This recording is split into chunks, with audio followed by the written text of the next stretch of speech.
नमस्कार. माझे नाव चंद्रशेखर नंदकुमार साखरे. मी नाशिक सिटी महाराष्ट्रामध्ये राहतो. मी गेले 20 वर्षापासून अकाउंट क्षेत्रामध्ये काम करीत आहे. आज आपण इन्कम टॅक्स रिटर्न म्हणजे काय हे समजून घेणार आहोत. त्यासोबत आयकर परतावा कसा भरायचा हे सुद्धा समजून घेण्याचा प्रयत्न करणार आहोत. जून आणि जुलै महिना आला की आपल्याला माहिती आहे, पावसासोबतच आणखीन एक महत्त्वाची गोष्ट येते.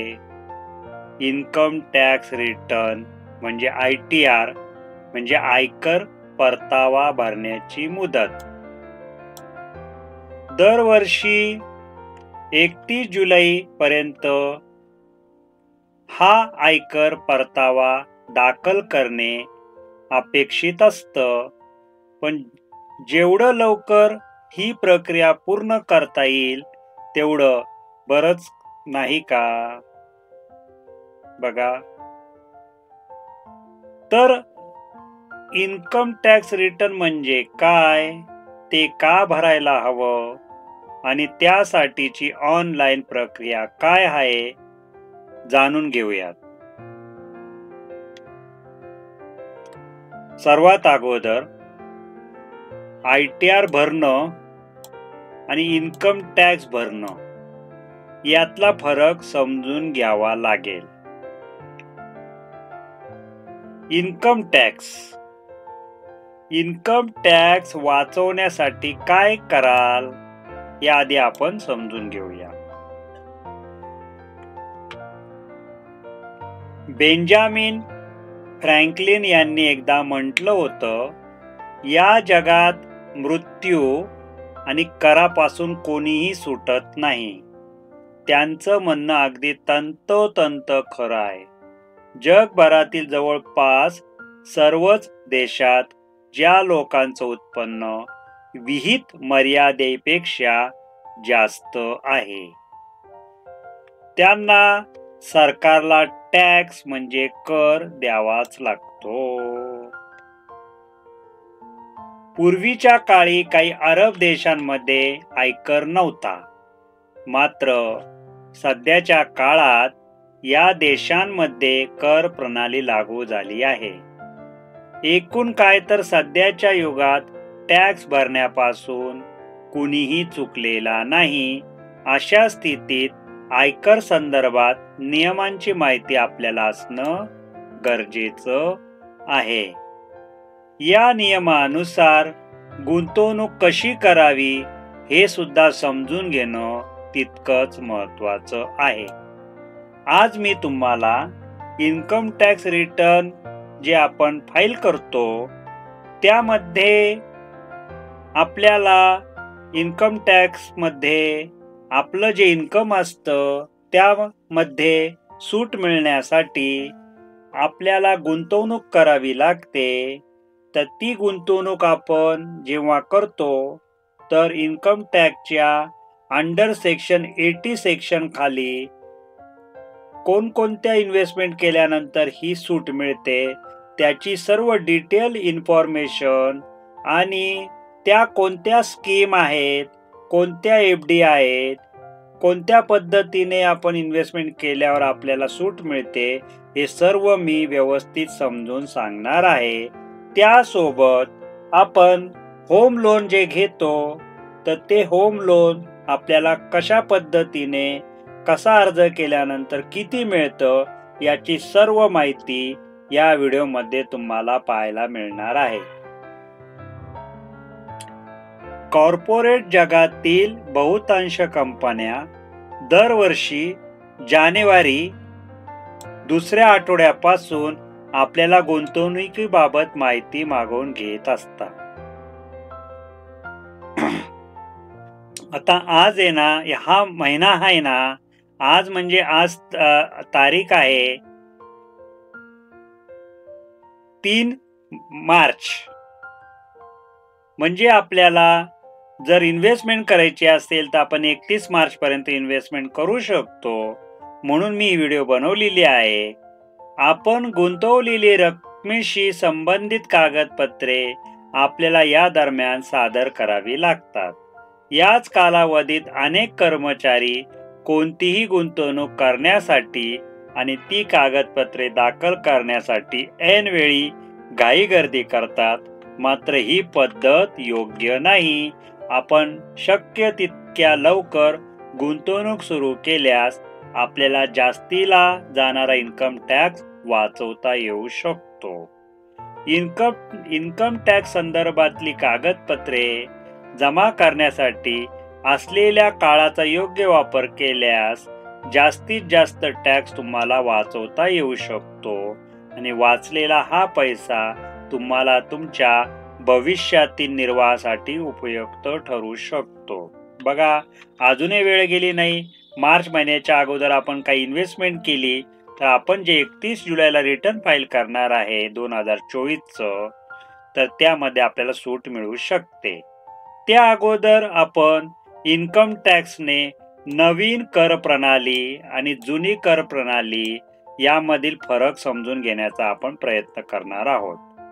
सध्या आपल्या देशात आयकराचे 2 प्रकार लागू आहेत.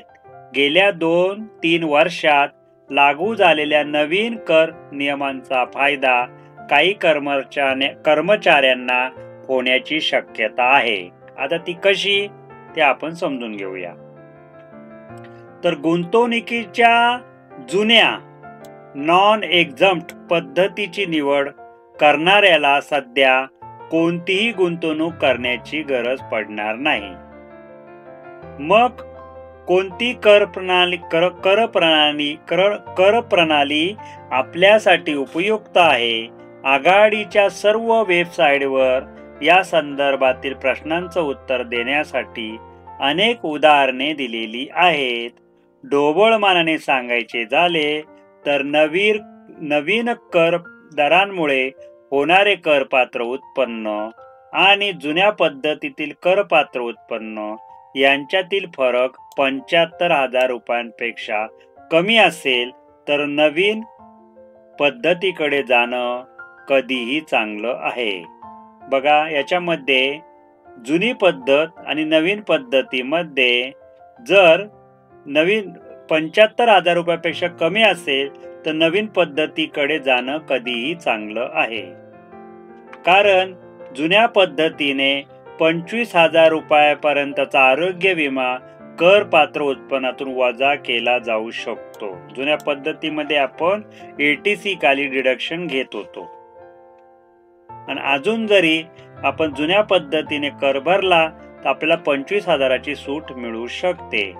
आपल्या आर्थिक सुरक्षितेसाठी आरोग्य विमा महत्वाचा आहे. त्यामुळे तो निश्चितपणे आपल्याला घ्यावा लागतो. आपण त्यासाठीचा खर्च हा टॅक्सच्या जाणाऱ्या रकमेतून वजा केला जाऊ शकतो. तसंच नॅशनल सेव्हिंग स्कीम द्वारे कमाल 50,000 रुपयांपर्यंतच्या रकमेवर टॅक्स सवलत मिळू शकते. शिवाय नॅशनल सेव्हिंग स्कीम हा गुंतवणुकीचा एक चांगला मार्गही आहे. कर्मचाऱ्यांचे निवृत्तीनंतरचे जीवन विचारात घेऊन या योजनेची निर्मिती झालेली आहे.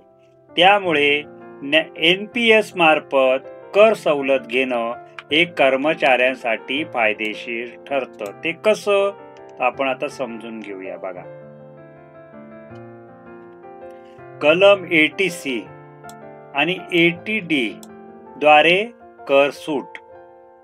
इन्कम टॅक्स बद्दलच्या सर्व चर्चांमध्ये सर्वाधिक चर्चा होते ती कलम 80 ची.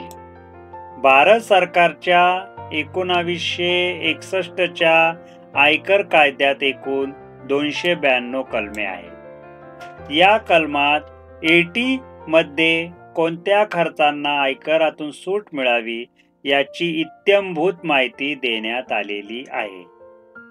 80C द्वारे तरतूद करण्यात आलेल्या सर्वच कर सवलती अतिशय महत्वाच्या आहेत. याद्वारे करपात्र उत्पन्नावरील टॅक्समध्ये चांगली सूट मिळू शकते. या सवलतींचा जास्तीत जास्त लाभ घेता यावा यासाठी गुंतवणुकीचे विविध पर्याय कोणते ते आपण आता पाहू.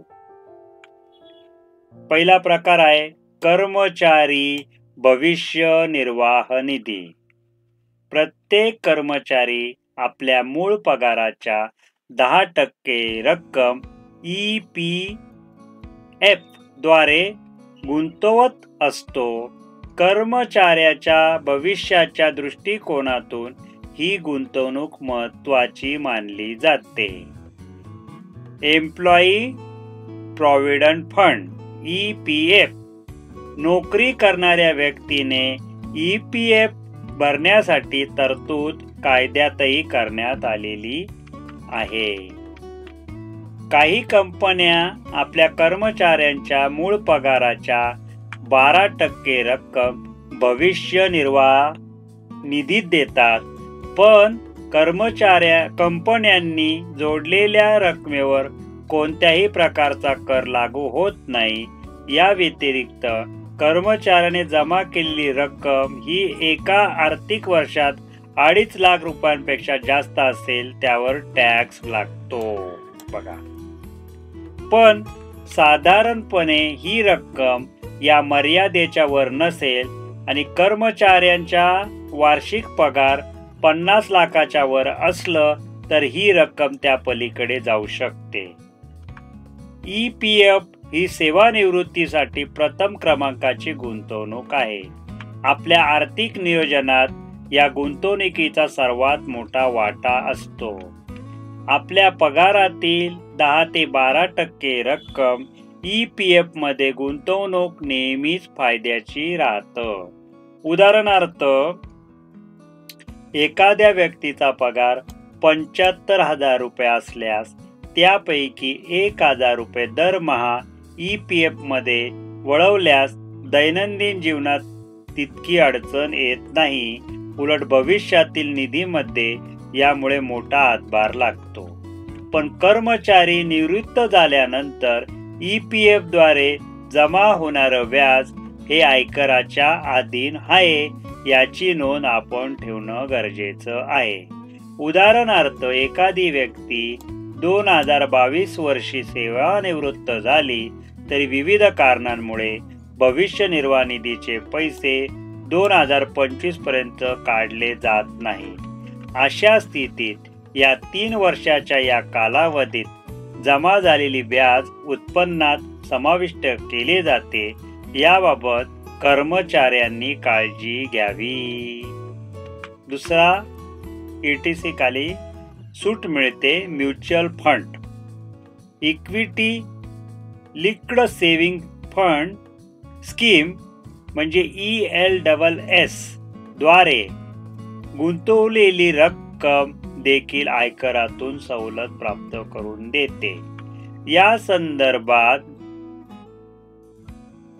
गुंतवलेली रक्कम 3 वर्षापर्यंत काढता येत नाही, पण ही म्युच्युअल फंडावरील गुंतवणूक आपल्या दीर्घकालीन गरजांसाठी अतिशय चांगला पर्याय आहे. बघा, equity linked saving scheme. Equity link saving scheme मधील उत्पन्नावर दीर्घकालीन भांडवली लाभ कर देखील लागू होतो. जवळजवळ सर्व फंड कंपन्या त्याच्या मुख्य योजनांमध्ये म्हणजे इक्विटी लिंक सेव्हिंग स्कीम पर्याय देत आहेत. इक्विटी लिंक सेव्हिंग स्कीमचं उत्पन्न इतर इक्विटी फंडाच्या उत्पन्नापेक्षा थोडंसं कमी असू शकते, परंतु इक्विटी लिक्विड सेव्हिंग स्कीम द्वारे कर सवलत त्या नुकसानाची भरपाई करतं. जर कर सवलत मिळण्याची शक्यता नसेल तर इक्विटी लिक्विड सेव्हिंग स्कीम ऐवजी थेट म्युच्युअल फंडातून गुंतवणूक करणं फायदेशीर आहे. बघा, आता त्यानंतर अजून एक आहे सुकन्या समृद्धी योजना. भारत सरकारने 2014 पासून देशात सुकन्या समृद्धी योजना सुरू केली.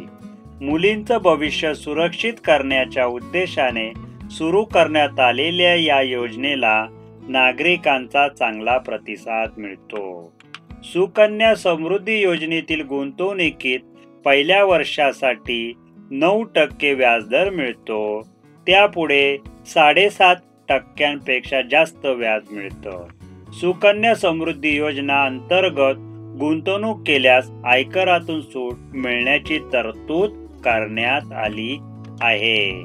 त्यानंतर सार्वजनिक भविष्य निर्वाह निधी म्हणजे पब्लिक प्रॉव्हिडंट फंड PPF 15 वर्षाच्या, बघा हा काळ, याचा काळ किती, 15 वर्षाच्या कालावधीत सार्वजनिक भविष्य निर्वाह निधी हा देखील गुंतवणुकीचा एक अतिशय लोकप्रिय पर्याय आहे. सध्या PPF वर 7.1 व्याज मिळतं. त्यानंतर मुदत ठेव फिक्स्ड डिपॉझिट 5 वर्षापेक्षा जास्त कालावधीच्या मुदत ठेवीच्या रकमेवरही आयकरातून सूट मिळू शकते. वेगवेगळ्या बँकांमध्ये व्याजदर वेगवेगळे असतात.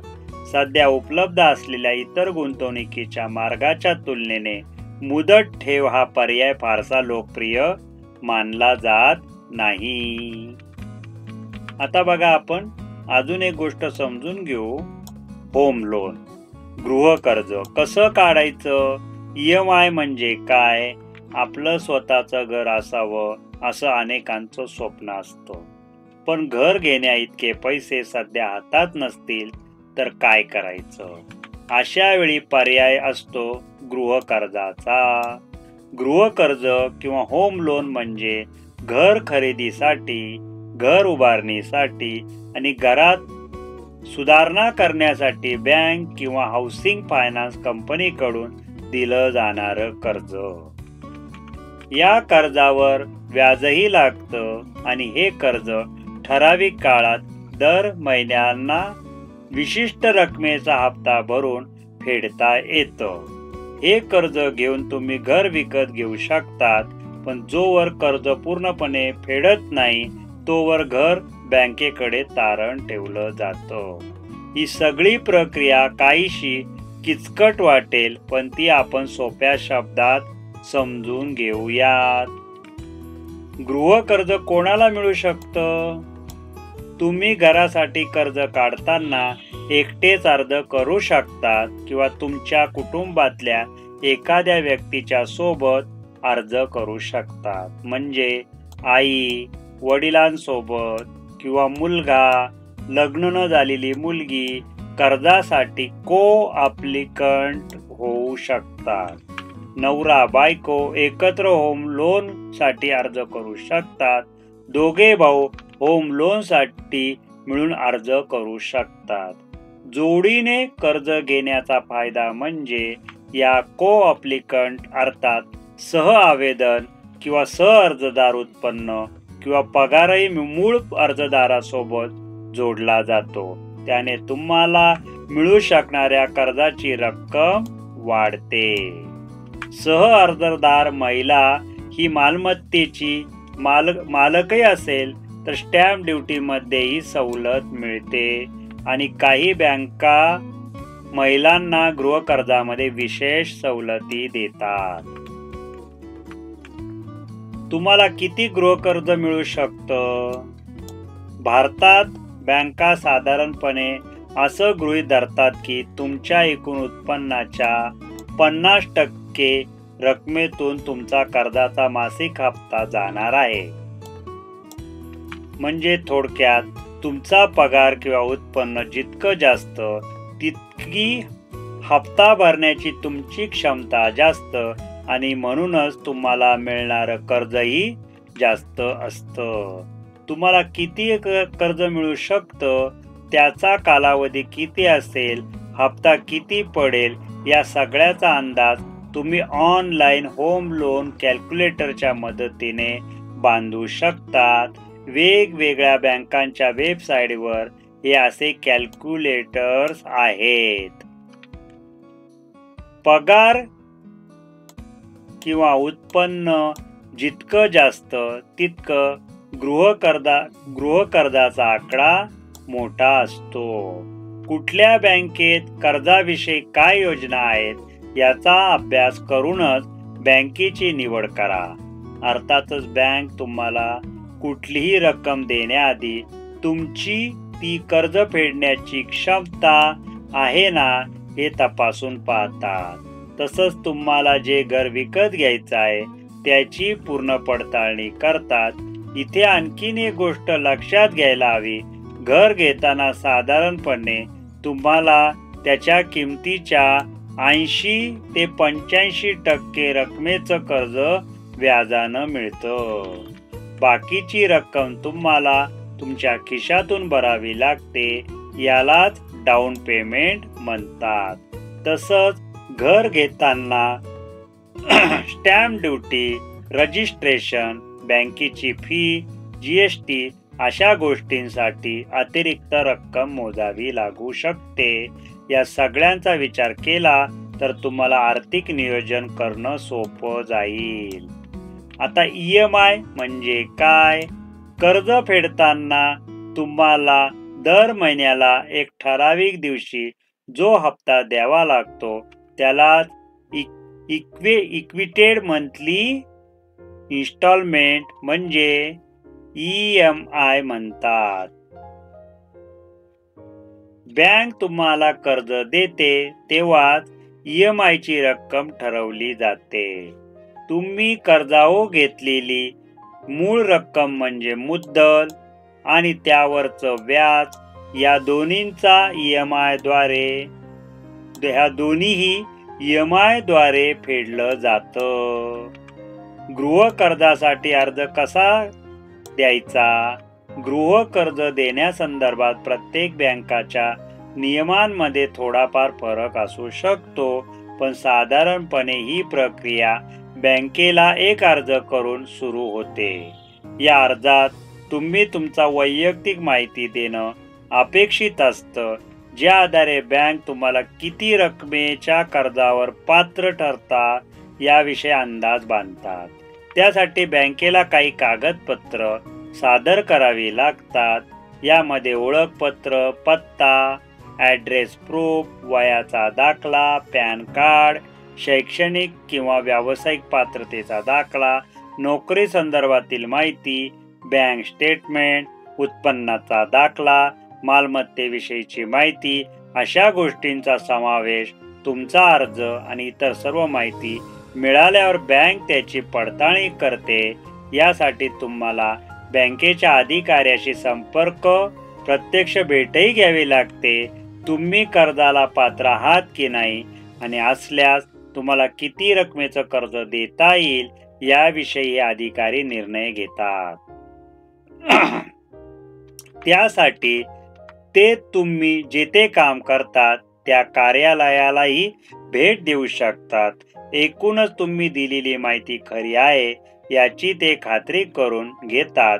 तुमच्या डोक्यावर दुसरं कुठलं कर्ज नाही ना याची ते तपासणी करतात. त्यासाठी क्रेडिट इन्फॉर्मेशन ब्युरो इंडिया म्हणजे सिबिल लिमिटेड म्हणजे त्याला आपण सिबिल म्हणतो, तर तुमचं रेकॉर्ड म्हणजे सिबिल स्कोरही पाहिला जातो. या सगळ्या प्रक्रियेसाठी साधारण 3 ते 4 दिवस लागू शकतात. गृहकर्ज कसं मंजूर होतं? बँकेला तुम्ही कर्ज फेडू शकाल याची खात्री पटली तर ते तुमचं कर्ज मंजूर करतात. त्यांना काही शंका असेल तर ते काही अटी घालू शकतात. त्या अटींची पूर्तता झाली तरच कर्ज दिलं जातं. यानंतर ची पायरी म्हणजे बँक तुम्हाला कर्जाविषयी ऑफर लेटर देते. त्यात तुम्हाला किती रकमेचं कर्ज मंजूर झालंय, त्यासाठी काय व्याजदर लावला जाईल, किती काळात आणि कसं हे कर्ज तुम्ही फेडू शकतात, तो व्याजदर निश्चित म्हणजे फिक्स्ड असेल किंवा बदलता म्हणजे फ्लोटिंग असेल, ही सगळी माहिती असते. तुम्हाला त्यानंतर हे ऑफर लेटर स्वीकारत असल्याचं लिखित पत्र द्यावं लागतं. तसंच बँकेची काही प्रोसेसिंग फी असेल तर ती भरावी लागू शकते आणि त्यावर GST ही लागू शकतो, पण अलीकडे काही बँकांनी या फीमध्ये सवलत देण्यास सुरुवात केली आहे. मालमत्तेची तपासणी का केली जाते? कर्ज मंजूर करण्यासाठी बँक तुम्हाला जे घर घेणार आहात त्याविषयीची कागदपत्रही पडताळून पाहते. घराची टायटल डीड, NOC अशी कागदपत्र बँकेला द्यावी लागतात, कारण तुमचं ते घरच बँकेकडे तारण राहणार असतं. मालमत्तेविषयी वाद नसल्यास कायदेशीर तपासणीही केली जाते. घराचं बांधकाम सुरू असेल तर त्याचं लोकेशन, बांधकामाचा दर्जा, घर कधी बांधून पूर्ण होईल अशी या गोष्टी विचारात घेतल्या जातात. जुनं घर असेल तर त्याचा मेंटेनन्स, घर धोकादायक नाही ना, त्या विरोधात काही कायदेशीर कारवाई होत नाही ना, या गोष्टींचा विचार केला जातो. सगळ्या कागदपत्रांची पूर्तता झाली की लोन ॲग्रीमेंटवर तुम्हाला सह्या कराव्या लागतात आणि ठरलेल्या अटीनुसार म्हणजे एक रकमी किंवा टप्प्याटप्प्यानं बँक कर्जाची रक्कम देऊ करते. गुंतवणूक का खर्च याचा विचार आपण करायला पाहिजे. खर्चाचं नियोजन, बँकेतून काढत असलेला प्रत्येक रुपये हा खर्च होतोय की गुंतवला जातोय हे आपण समजून घ्यायला हवं. आवश्यक गरजांव्यतिरिक्त अन्य गोष्टींवर म्हणजेच महागड्या गोष्टींवर होणारा खर्चही आपल्या मिळकतीच्या प्रमाणात हवा.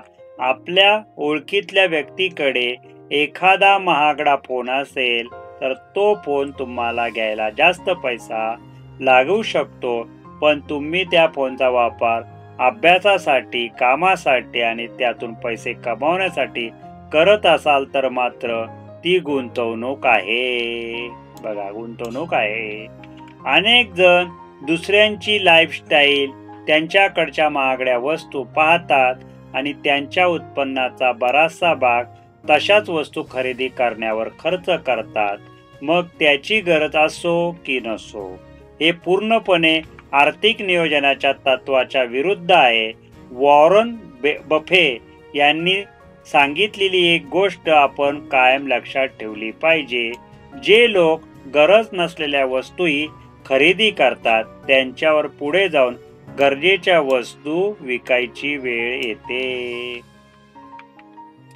झटपट पैसा मिळवता येतो हा प्रश्नचिन्ह आहे आपलं. पैसा झटपट मिळतो का? अनेक लोकांची स्टॉक मार्केटमध्ये पैसे गुंतवून भक्कम आर्थिक स्रोत निर्माण केला आहे, पण त्यांच्यापैकी कोणीही झटपट पैसा मिळवलेला नाही. अनेक नवीन गुंतवणूकदारांना असं वाटतं की स्टॉक मार्केटमधून झटपट पैसा मिळवता येतो. हे सर्वस्वी चूक आहे. एखाद्या कंपनीच्या स्टॉक मध्ये पैसे गुंतवले तर तुम्हाला वर्षभरात दुप्पट तिप्पट परतावा मिळेल अशी जाहिरात तुम्ही वाचल्या असतील. या जाहिरातींपासून, दाव्यांपासून सावध राहा. रिस्क फ्री इन्व्हेस्टमेंट असं काही नसतं. जर कमी कालावधीत जास्त पैसा मिळत असेल तर त्यामध्ये जोखीमही तितकीच अधिक असते, हे विसरता कामा नये. फ्युचर्स ऑप्शन्स संदर्भातही अनेकदा असं सांगितलं जातं की अमुक व्यक्तीने वर्षभरातच त्याच्या गुंतवणुकीच्या कितीतरी पट पैसा कमावला, पण त्यातही जोखीम आहेच. दुसरीकडे पर्सनल फायनान्सच्या तत्वानुसार गुंतवणूक ही एक दीर्घकालीन गोष्ट आहे. फारसा वेळ न घालवता पैसा कमवता येतो. आर्थिक नियोजन, दर महिन्याला मिळणाऱ्या पगाराव्यतिरिक्त उत्पन्नाचा पर्याय स्रोत म्हणून स्टॉक मार्केटमध्ये पाहणं यात काही गैर नाहीये. पण कोणताही वेळ न गुंतवता शेअर मार्केटमधून पैसा मिळत राहतील हा विचार करणं ही चूक आहे. नियोजनपूर्वक गुंतवणूक करून स्ट्रॉंग पोर्टफोलिओ तयार करणं हे वेळ खाऊ काम आहे. आपली जोखीम पत्करण्याची तयारी आणि आर्थिक उद्दिष्टांचा विचार करून आपला पोर्टफोलिओ तयार करणं गरजेचं आहे. या सगळ्या प्रक्रियेला वेळ लागतो. पोर्टफोलिओ तयार केल्यानंतर दर 6 महिन्याला परीक्षण करत राहायला हवं. एखाद्या गुंतवणुकीतून समाधानकारक परतावा मिळत नसेल तर तुम्ही त्याचा अभ्यास करायला हवा. ही सगळी प्रक्रिया वेळ खाऊ आहे. पोर्टफोलिओ तयार केल्यानंतरही प्रत्येक 6 महिन्यांनी त्यातून मिळणाऱ्या उत्पन्नाचा आढावा घेणं आवश्यक आहे. कोणत्याही गुंतवणुकीतून अपेक्षित परतावा मिळत नसेल तर त्याच्या विश्लेषण करून योग्य ती उपाययोजना करणं आवश्यक आहे. सुधारित पर्याय आजमावायला हवेत. यासाठी वेळ लागतो तो देणं आवश्यक आहे. काही महत्त्वाचे प्रश्न आणि त्यांची उत्तरं. काही दुर्दैवी घटना घडली तर कुटुंबाला आर्थिक मदत होऊ शकेल असा राखीव पैसा तुमच्याकडे आहे का? सामान्यतः असा विचार हा मानसिकदृष्ट्या त्रास देणारा असतो, पण आर्थिक नियोजनाच्या वेळी भावनांना काही स्थान नसतं. तुमच्या कुटुंबाला आर्थिक स्थैर्य मिळवून देणं आवश्यक आहे. तुमचे सगळे खर्च निभावू शकतील असा विमा तुमच्याकडे असणं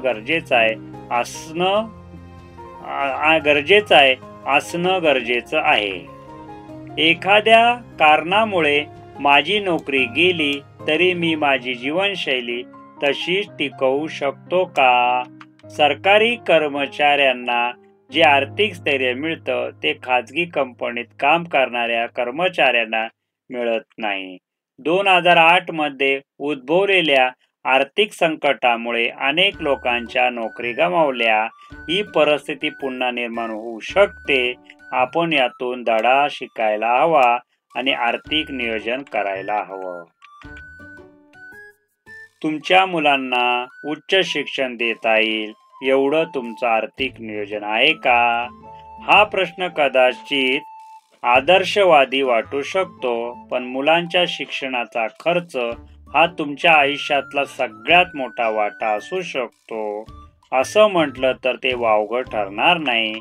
मुलाचा शालेय, महाविद्यालयीन आणि त्यापुढच्या शिक्षणासाठी पुरेसे पैसे तुमच्याकडे आहेत याची काळजी घ्या.